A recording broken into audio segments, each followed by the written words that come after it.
Hello, everyone. I'm Tom Wistrcill. I'm JT Wistrcill. We'd like to welcome you to another edition of From the Couch. Kind of a special night. You can see JT and I have our shirts on tonight. Yes. What's special about it, JT?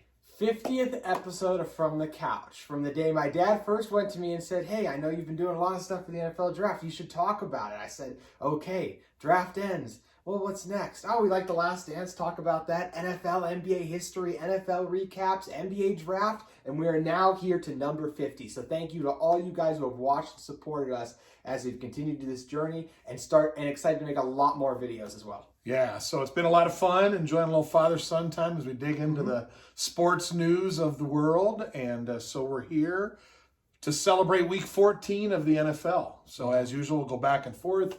5 takeaways from the week and have a little chatter about that. So JT, number one, I have a feeling I know you're going to start, but go ahead. It's actually not the purple people eaters No, this time. We'll okay. get to them and that disappointment. But got to start with, like you said, the talk of the sports world right now. The Baltimore Ravens' unbelievable win over the Cleveland Browns. 47-42, absolute thriller. Just first half, even the whole game, going back and forth. Like, neither defense could really stop, which led to the high-scoring amount. Both teams ran the ball extremely well. Browns 133 rushing yard, Ravens 231, with Lamar 124, the most ever by a quarterback on Monday Night Football. So you go late in the third, Baker throws a pick, you think it's over, right? Baker's not going to overcome that. But he actually played really good the entire night. He threw for 343 yards, 2 touchdowns, and led him on a 15-0 run to take the lead back from Baltimore. What happened to Lamar, Dad? I think Lamar had to use the bathroom. Yeah. That's what I think. They called it cramps, but if you saw the video of him running up the ramp, I think if you've ever had greasy food before, you've had to make that run, and that's how you looked. So I'm going to think he had to drop a deuce. That's what I'm thinking. Yeah. We've all had those kind of experiences like that. So he had to run back, comes back at the 2-minute warning on 4th and 5. Like on cue. On cue, perfectly. Right when McSorley gets hurt. I forgot about that too, the knee. Yeah, so he goes down, rolls out to the right. The Browns dropped Olivier Vernon in coverage, so there was no one to take the edge there. He rolls out, drops a perfect pass to Hollywood Brown. They scored, but it was just at the 2-minute warning. Too much time for Baker. He marches them down again. This is probably the best game of Baker Mayfield's career. I don't think we can say that enough. But Lamar Jackson is still the better quarterback on the field and marched them down. And was there any doubt that Justin Tucker was going to nail the 50-yarder right there? So unbelievable game, unbelievable finish. Game of the year, and only the second time ever that 2 Heisman QBs have met on Monday Night Football, and it absolutely lived up to the hype. Yep, great game to watch. And for a moment, Steelers Nation were Ravens fans. And it was weird to cheer for the Ravens. I think it's the first time in my life I've ever cheered for the Ravens. I can second that. But they won, and so I'm going to start talking about the Steelers here because all we got to do is beat the Bengals Monday night, and we're AFC North champs, amazingly. So there's the good news. Now let's talk about the bad news. This is how bad they are. The offense is bad, can't run the ball, Ben can't move, receivers can't catch, our offensive line doesn't block very well. Luckily, they only have to hold off the rush for like 2 seconds because Ben gets rid of it quick. Just can't put points on the board right now. So we need some rest. We need to regroup. We need some creative play calling. I was thinking about when I saw tonight in the Browns game where Landry threw the ball, like fake like he was going to throw it deep and then threw it back across the field. And I thought to myself, when's the last time I saw the Steelers run a gadget play? And I was thinking, I'm not sure we have all year. Maybe we have. Maybe I missed it. But it's like, let's have a little creativity, a little bit of fun, What about Chase Claypool the first few games? What did we do? We ran the ball with him, we got him outside. How about having some fun doing some things like that? So the bottom line is our offense is bad. Right now, we have the second worst rushing attack in the entire NFL. Ugh. That's not the Steelers. The defense is still good, still ranked number 1 in the league, number 1 scoring defense, still doing all that stuff good enough. But the Bills were really good. I got to give a lot of credit to the Bills. Josh Allen was really good. The Steelers look tired. 4 games in 19 days. There's a problem there. We need one more win to win the division. We play the Bengals Monday night, then we host the Colts, and then we go to the Browns. So, the Browns could be playing for their playoff lives. We might be playing to keep that number 2 seed, which could be really important. Who knows? If the Chiefs stumble, we could be playing for the number 1 seed. So disappointment right now for the Steelers. I'm glad there's still some football left. Mm-hmm. Yeah, for your Steelers, Devin Bush, Bud Dupree, they're not coming back. But Vince Williams and Joe Hayden will be. So that's a silver lining there. And you did run into a Bills team that's playing some of the best football they've played all year right now. So I think you guys will be okay. We'll see. Okay, number 2, JT, what do you got? Now we'll get to the Vikings. Blowing in a great opportunity in Tampa. Tampa's in right at the 6th seed for the wild card spot. We just squeezed it at the 7th. We could move into the 6th. If Vikings win out, they were in the playoffs. Unfortunately, they ended up losing this game 26-14. Despite being the better team on the field in the first half. We really dominated the first half. We were doing a great job marching down the field. We ran the ball exceptionally well. Even Kirk Cousins had 40 yards rushing, and Dalvin Cook was the first running back to go over 100 yards against this Tampa Bay defense. So what happened? Dan Bailey, 10 points left on the field between 3 missed field goals and an extra point. It's an absolute killer. You can't leave points on the board when you're playing in a tough road environment. And our defense was holding Brady down early, and then he broke free. And he was played much better in the second half. They got after us when we became pass happy. They had 6 sacks on our offensive line, who's not a good pass protecting unit. So just really disappointing to squander such a good start to the day. And I mean, they were, like I said, they're the better team on the field most of the day. So to lose that game was absolutely crushing, and it puts them in a bad position for the postseason, as we'll talk about a little later when I discuss the Cardinals. But just really disappointing for the Vikings. Yeah, tough day for the Vikings. Again, you said clearly the better team, and it sets up a huge game next week, and that's what I'm going to talk about. I'm going to talk about the resurgence of Mitch Trubiskey. Yeah. And how the Bears are now 6-7, and so are the Vikings. So they play this weekend. The winner's in the playoff hunt. The loser is out of the playoffs. I just don't see any way that the loser has a chance to make the playoffs. So it's going to be totally up to see what happens. Vikings, Bears this weekend. Trubisky threw 3 touchdowns in the win versus the Texans. Their defense is good enough to keep them in every game for the Bears. Their offense has been pitiful, and quite frankly, Trubisky has been bad, obviously after he's gotten benched. But I think they have to ride with him. He has the biggest upside, of course, but he also has a big downside, so it's either sink or swim. But you have to play him, and you have to turn him loose and see if he can do it. If not, he's losing his job, and all the coaches are losing their job. So just go for it, Bears. You got nothing to lose and everything to gain, because quite frankly, where you've been at the last few weeks, nobody thought you were making the playoffs anyway. So now you give yourself a chance this week against the Vikings. So we'll see what happens with Mitch Trubiskey. We'll see how the Vikings respond against a good Bears defense. So I'm looking forward to that game. Yeah, Trubisky's been playing much better recently, but the Vikings will still have by far the best quarterback on the field. Kirk Cousins continuing his great play over from November was nowhere near the reason they lost last week, but it's just good. It will be a really good game, and hopefully for the Vikings' sake, also Eric Kendricks has to be back. They desperately miss their great middle linebacker. Yeah, no doubt about that. Okay, number 3, JT, what do you got? The Patriots dynasty is officially dead.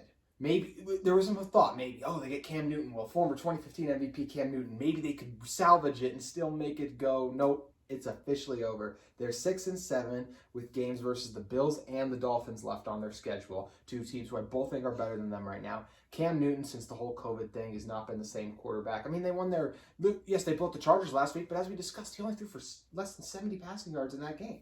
And he wasn't very good against the Rams. Again, lots of inaccurate throws. The offensive line's been spotty, especially in pass protection. And the receivers, guys like N'Keal Harry, who they drafted in the first round, extremely underwhelmed by him. And this Patriots' vaunted defense, which has been so good in the past at stopping the run, let Cam Akers go for a career-high 171 rushing yards, the most since Jerome Bettis on the Rams when he was a rookie. And yes, their defensive backs, they're still good, but this roster is old. The QB is injured and not playing great. So they should start Jarrett Stidham the rest of the year. That's what the Eagles are doing with Jalen Hurts. Figure out what you got in your guy. So I don't know why Stidham's not starting. It's nothing against Cam as a player, but he's still the better player. But you got to start the guy so you can learn who your franchise quarterback is, in my opinion. But either way, they're not making the playoffs this year, and the Patriots dynasty is officially over. God bless America. I'm tired of the Patriots. Was tired of Tom Brady. Was tired of Belichick. How many years have they knocked my Steelers out? So sayonara, I say to the Patriots. We'll see if they can ever come back. It was a hell of a run. It was a run that is pretty much unequaled in sports. Let's call it what it is. And oh well, they're done. Yeah. So all right, I'm going to talk about your grandfather's and my dad's favorite new player, who is Drew Lock. Drew Lock from the Denver Broncos had the game of his life. 4 TDs he threw. He has great potential. He does. He has really good potential. And quite frankly, they have some skilled players around him. Their defense is solid when they're healthy. They've got a good defense. And so the bottom line is they've just had really poor quarterback play. So can he come along? Can he help them in a division that's going to have good quarterbacks, right? Mm-hmm. I mean, the Chargers are going to have a good quarterback. The Raiders don't look too bad. We'll wait, we'll see. And oh, by the way, the Chiefs are in their division. So we know what they have. So shout out to Drew Lock. And, we'll wait and see. They're only 5-8, so they're not in the playoffs. So forget about that. But, he did have a great game, led him to the victory. So that's the shout out to you, Grandpa. Yes. For Drew Lock and your Broncos. He's been begging to get him on the show, and he's just been playing too bad. But you got to give him his credit today. And I will say this about Denver. They were a team coming into the year. I was really excited for them. I thought I'd pick them to go to the postseason. Then Von Miller starts to get hurt. All these injuries piled up for them. Next year will be a team to watch out for the wild card spot. Like you said, not knocking off those Chiefs. There you go. All right, number 4, JT, what do you got? How about Jalen Hurts' debut as a starting quarterback? Leads the Eagles to a stunning upset versus the team I thought was the best team in the NFC, even with Taysom Hill. They won 24-21 over those Saints, and the Eagles had their way in both sides of the trenches. That's where I thought they really stood out and won this game. As an offense, they rushed for 246 yards. Hurts and Sanders both went over 100 yards. That's Miles Sanders, their running back. And they did such a good job just moving that really good Saints front seven out of the way. And then on the other side of the ball, they did a really good job hitting and roughing up Taysom Hill. They had 12 hits on him and 5 sacks on the dropbacks. And we already know he takes a lot of hits from running the ball too. So Hill definitely took a beating in this game. And he's just not the most accurate guy.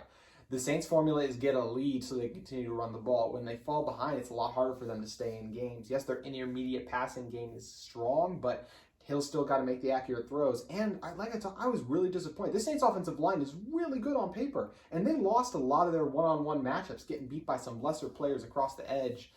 But really cool to see the Eagles rally around Jalen Hurts. He made some nice throws through the air. I talked about the plays he made with his legs as well. So a really impressive win for them. He might be the guy in Philly now. For the rest of the season, he for sure is.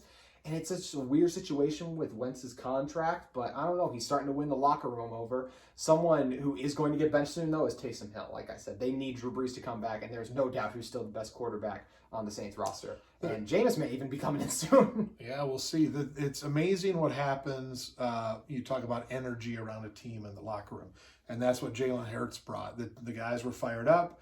They played differently. They looked differently. They look like a playoff team, the Eagles did, with Jalen Hurts. And so it's amazing what confidence and energy will bring. So, okay, the Chiefs, JT, have the longest win streak in the NFL. Do you know who has the second longest win streak right now in the NFL? I don't know why, but I said the Colts. I'm going to tell you who it is because I'm going to talk about them right now, and that's the Washington football team. The second longest? 4-game win streak for Washington right there. Still impressive. How about that? So, what have they done? Well, they won the last 2 games on the road, right? Mm-hmm. Right? They just beat the Steelers and they just beat the Niners. Mm-hmm. Obviously, the defense is clicking. They're making plays. I loved the quote. You saw that last week when they were beating the Steelers where Chase came over by Tomlin, and Tomlin said, I hope I never lose enough games to draft a guy that looks like you, because he's always going to be that. It's just amazing to see what's going on. Now, clearly the worst division in the NFL. Everybody knows that, but somebody has to win it. And all of a sudden, Washington looks like the favorite to win that division. So, we'll wait and see what happens. It's certainly not, a given that they're going to win it. But when I look at, they got the Seahawks coming to their place this weekend. That'll be a tough game. But they're rolling. Then they have the Panthers in, and then they go to the Eagles.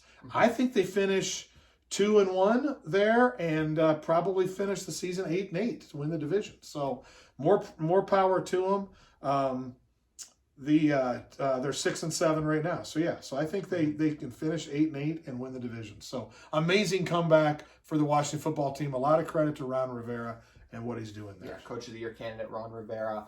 They need Alex Smith healthy, and he got hurt, and that's a bad sign of bad things for them. I thought Dwayne Haskins would be able to step in and still do a good job, but he shows so many signs of immaturity still, and I don't think they can win games with him at quarterback, as hard as that is for me to say, because I was a huge fan of him coming out. Also, just a lesson if you're building your team, I think, in the Washington football team. We saw this a few years ago with the 49ers when they drafted heavy on the defensive line, and they reaped the benefits with their Super Bowl run last year, especially after they drafted a defensive end at Ohio State 2 overall. What's the Washington football team doing? Spend a lot of investment in the trenches, and then this past year, drafted defensive end number 2 out of Ohio State right there. So I just really like the way this team is built with dominant defensive line play, and I think it's a note that just NFL teams have to take right there and watch and build your team through the trenches. Yep. Great stuff there. So, okay, JT, number 5. What do you As got? much as it pains me, I got to talk about the Arizona Cardinals. I was so impressed with them saving their season in the 26-7 win over the Giants. The Giants, who were coming off that unbelievable victory over the Seahawks, and the Cardinals, who came into the game struggling, dropping their last couple, and it just looked like they were spiraling out of control. Cliff Kingsbury was kind of struggling to adapt in the NFL at this point. He was doing good early, but then teams started to make adjustments, and he was kind of stuck a little bit. So what do you do when your offense gets stuck? You need really good defensive play, and thankfully they got it from this defense. Coverage was unbelievable by Patrick Peterson, Buda Baker, and those boys back there. They were locking down the Giants receivers. The only reason the game was even 26-7 is one time Golden Tate made an unbelievable play. Outside of that, they were clamping those guys up all day long, but most importantly to their success too, they go hand in hand, but the pass rush. They had a franchise record 8 sacks with Hassan Riddick also having a franchise record for a personal player with 5 sacks himself. So a great job by them. They were almost everyone on the Giants offensive line at one point lost their battle for a sack. Yeah. And also, speaking of this offense, I don't think Daniel Jones was healthy. Now, maybe he was because they put him out there, but now there's reports like, oh, he wasn't 100%. Why would you trot him out there when he's not 100% when you saw what Colt McCoy did versus the Seahawks? So I put that on Joe Judge a little bit and Jason Garrett as well for putting their quarterback in there if he's not healthy. Or it's just he wasn't very good, and like we talked about before, he might not be the guy for them. So they really got to evaluate this, but either way, Cardinals, great job on defense. Offense did just enough, and they're in a really good position right now to steal that 7th seed in the playoffs. So really impressed by the Cardinals. Yep, great run by them. I didn't see that coming. I thought the Giants would win that game, but Kyler Murray, when he's hot, he's hot. When he's cold, and the defense came to play. So, for my last point, I'm going to talk about the MVP. If it's right now, I think it's Aaron Rodgers. Ooh. And here's the reason why. Okay, so they're obviously having a pretty good season, 10-3. They're the number 1 in scoring offense, and he doesn't have the weapons that Mahomes does. So again, I'm back to how do you define the most valuable? If the records stay the same and they're both tied and that, I think you have to give it to Rodgers. As I've said before on this, he has the best arm of any quarterback I've ever seen, and that's 40 years of watching the NFL. He can make every throw, and he still makes it. And JT, I'm going to tell you a stat here that I think shows his brilliance. Aaron Rodgers this year has 39 passing touchdowns and 4 interceptions. There have only been 2 other instances in all of NFL history where a QB threw for 40-plus touchdowns with fewer than 8 interceptions over the full years. Both those other instances were Aaron Rodgers in 2011 and 2016. So pretty amazing. He did 45-6 in 2011, 40-7 in 2016. He's already got 39 touchdown passes this year. So amazing what he's doing. He is, like I said, he might not be the GOAT, as people would say with Tom Brady, but still at this level, he's the best quarterback out there. I would want him on my team right now. Over anyone else? To win. Over right now, because I know he can do it without all the skill players. Yeah. Devontae Adams is awesome, don't get me wrong. I saw he's had 0 drops this year. Yes. Every time he's been targeted, he's caught the ball. And that. So what is it? I wish I could say it about the Steelers receivers. We're not going to say that.